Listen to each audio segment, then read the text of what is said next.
Hi guys, today we are going to discuss best practices for remote learning. Remote learning is a new circumstance for pretty much everyone, professors and students alike. Most of your professors have been doing professional development to help them be better at teaching remotely. You need to make sure you're doing your part to be the best student that you can be during remote learning. So let's go over some key things that we should know.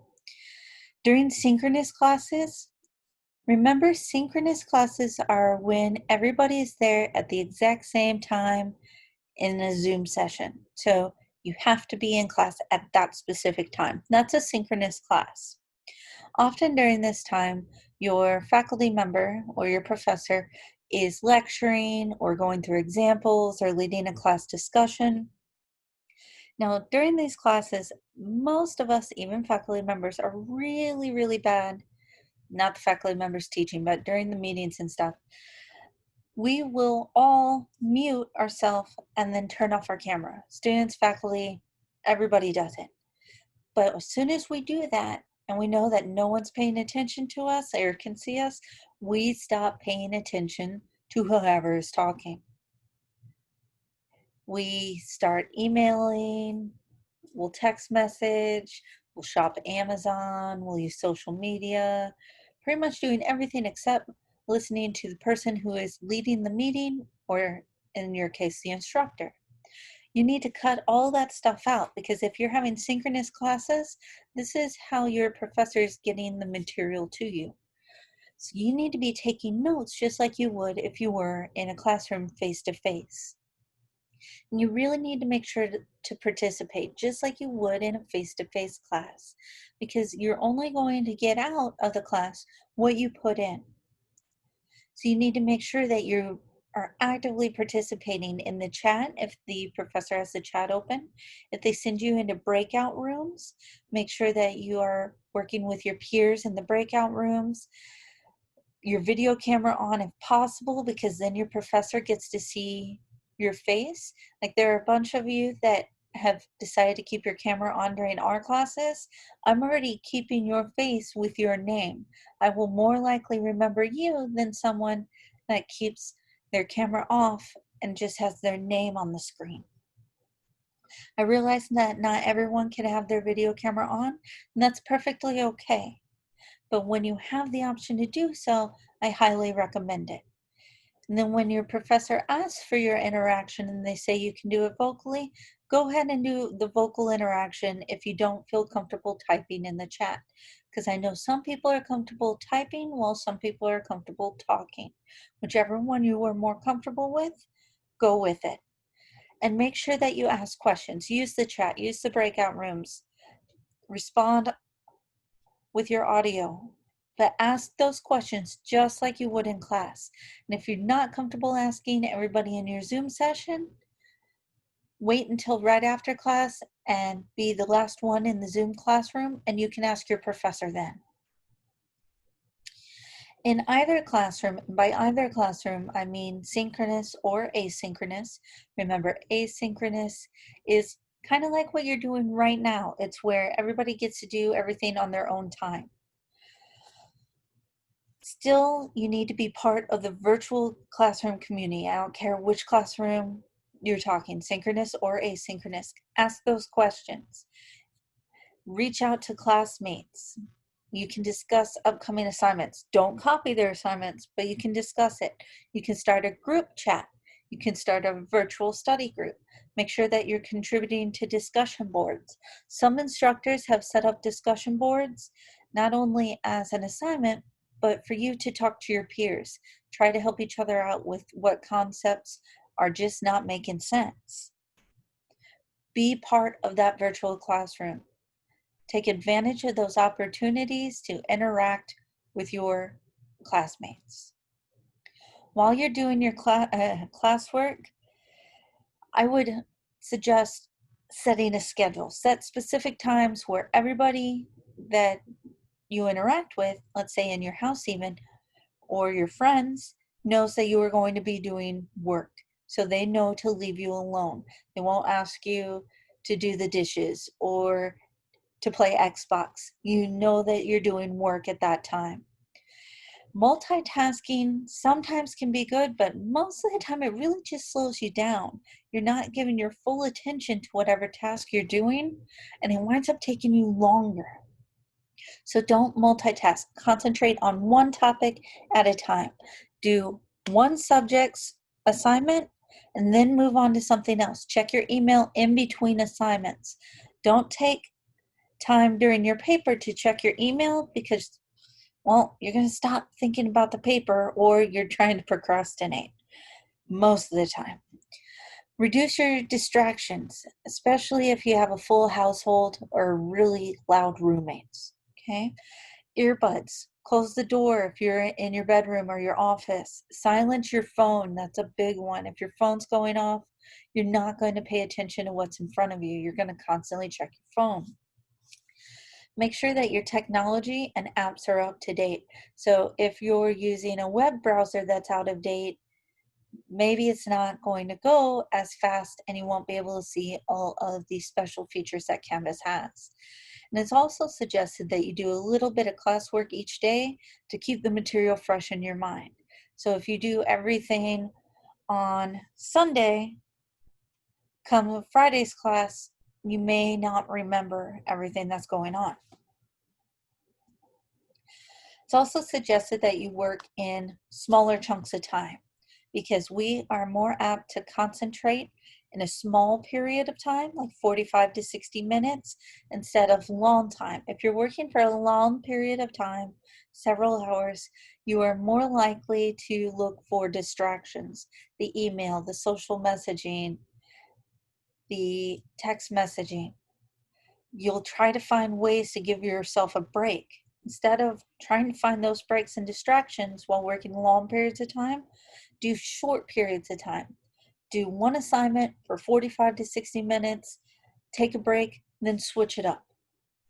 Do a different topic or a different assignment. Making yourself a list may also help. Break your big projects down into small projects. For instance, if you're writing a paper from scratch, you could start out by write first body paragraph or second body paragraph, and then go through that list. And then your last part of the list could be the conclusion and the introduction, which we always seem to do last, the introduction, I mean.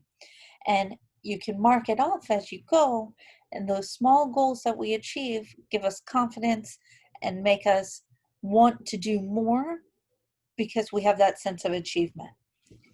Maintain those routines that we talked about. Set timers on your phone to remind you to start work, and then you can set it for the 45 to 60 minutes to end the work. When you're doing your assignments for both classrooms, start the material as soon as you can. If it's synchronous, right after the material is covered in class, don't wait, get started. You don't want to forget everything, especially if you didn't take those notes I told you to take. If you're asynchronous, a lot of professors will open up their material on Sunday or Monday at 12 a.m. If it opens on Sunday, you want to start looking at that material on Sunday or Monday, 24 to 48 hours. Excuse me. 24 to 36 hours, especially if the due dates are earlier in the week. So if your first assignment is due Tuesday and the material opens on Sunday, look at it on Sunday. That way you can see your professor on Monday if you have any questions. We don't want to wait until the day it is due to start our work. And we really do not want to wait until the night of the day something is due to start our work. Start it early. It allows you to seek help from your professors and tutoring. It allows you to do the work in chunks to prevent your burnout, and it will reduce your anxiety because you know when it's 10 o'clock, you're just opening an assignment, it's due at 11:59 p.m., you have no idea what's going on, your anxiety is going to go through the roof, and it's not going to be a good thing for you. And it also, starting the work early allows you to finish the work early. For instance, in my classes, you could have everything done by Friday at 11:59 p.m. You could finish it earlier if you wanted, but my goal is to have everything done by Friday. That way you have the weekend. I have some due dates on the weekend, but that's just to give people more time if they need it. But you could avoid homework on the weekend in some of your classes. Do not procrastinate. Not only does it build your anxiety, but that anxiety will cause you to not do as well most of the time on those assignments, or you won't do them completely because you didn't have time to do it completely. Procrastinating is like digging a grave for your course grade. You don't want to do that to yourself. And you want to make sure that you ask your professor about your questions during class and their office hours. Don't hesitate to drop them an email. Don't hesitate to drop into their office hours or come to class with questions. You need those clarifications. You would do it if we were face to face. Why not do it when you are on your remote learning? Something that everyone tends to forget because we believe that remote learning means less time, especially if we're asynchronous. That's not the case. Remember, for every contact hour you are scheduled to be in class, you should expect 2 to 3 hours of homework outside of class each week, and that's per credit hour for each contact hour. So let's say you have a 3 credit hour English class. You're going to spend 9 hours per week on the class material outside of class time. So you would meet with your English professor for 3 hours for the 3 credit hours. So you would meet 3 hours during the week.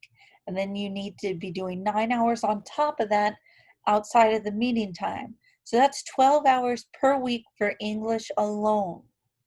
You are going to be spending at least 12 hours per week on each 3 credit hour class to get your work done. It may take you a little bit less time, it may take you a little bit more. It depends how comfortable you are with the subject and how difficult or dense that material is for the week. But thinking that you can get away with just 3 hours a week for each course is not going to happen. That's 3 hours each contact hour outside of your class time. And just remember that experts are one click away. Don't hesitate to contact your professor. I don't know how many times I've said that already during this small presentation, but seriously, we are here for a reason. Contact us. We want you to do well. If you don't understand what's going on, you got to tell us. We can't see your face. We aren't seeing you in class unless you have your camera on, but we won't be able to pick up all those nonverbal signals that you would be sending us if we were in a face-to-face class to know that things aren't okay. You got to tell us. We need you to communicate with us, which we're going to cover in its own class period, right? But we need you to communicate with us. Email us, drop into our office hours, Zoom classroom, all those. We're here for you. And if it's like midnight and you need help with a concept, you can go to our BrainFuse tutors. They're available 24 hours a day, 7 days a week. Our TSC tutors are also available through BrainFuse, but they're not going to be available at 3 a.m. They are awesome tutors. They're very good at what they do. They are former TSC students and current TSC students. They're normally available from 8 a.m. to 8 p.m. That's an option that you can choose if you click on BrainFuse for the tutoring. You are not alone in the remote learning. As long as you keep up with the material, you do not procrastinate, you participate, and you ask for help when you need it, remote learning is going to go just as smoothly as face-to-face learning after you get through the first week hiccup of getting used to the technology.